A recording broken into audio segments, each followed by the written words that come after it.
അഞ്ചൽ നെട്ടയത്ത് വീടിന് മുകളിലേക്ക് മരം കടപുഴകി വീണ് കിടപ്പ് രോഗിക്ക് പരിക്ക്. അഞ്ചൽ നെട്ടയത്ത് ഇന്ന് ഉച്ചയോടുകൂടിയുണ്ടായ ശക്തമായ കാറ്റിലും മഴയിലും സമീപത്തെ പുരയിടത്തിലുണ്ടായിരുന്ന തേക്ക് മരം വീടിന് മുകളിൽ വീഴുകയും വീടിന്റെ മേൽക്കൂര തകർന്ന് കിടപ്പ് രോഗിയായ നെട്ടയം സുനി ഭവനിൽ ഗോപിനാഥന് പരിക്കേൽക്കുകയും ചെയ്തു. നെട്ടയത്ത് ഇന്നുണ്ടായ കാറ്റിലും മഴയിലും ശ്രീ ഗോപിനാഥന്റെ വസതിയിലേക്ക് ഒരു തേക്കുമരം കടപുഴകി വീഴുകയും ഓടുകളെല്ലാം അദ്ദേഹത്തിന്റെ പുറത്ത് പതിക്കുകയും ചെയ്തു. അദ്ദേഹം വർഷങ്ങളായി ഒരു കിടപ്പ് രോഗിയാണ്. അദ്ദേഹത്തെ അതിനെ തുടർന്ന് ഹോസ്പിറ്റലിലേക്ക് മാറ്റിയിരിക്കുകയാണ്.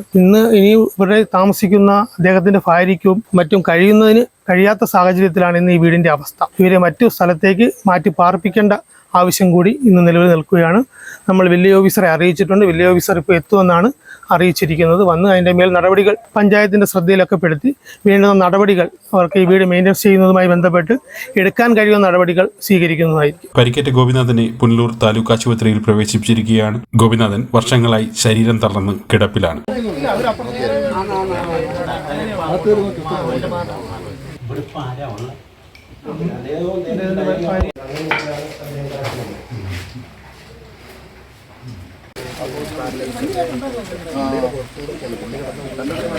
ഏരൂർ വില്ലേജ് ഓഫീസർ സംഭവസ്ഥലം സന്ദർശിക്കുകയും മേൽനടപടികൾ സ്വീകരിക്കുകയും ചെയ്തു.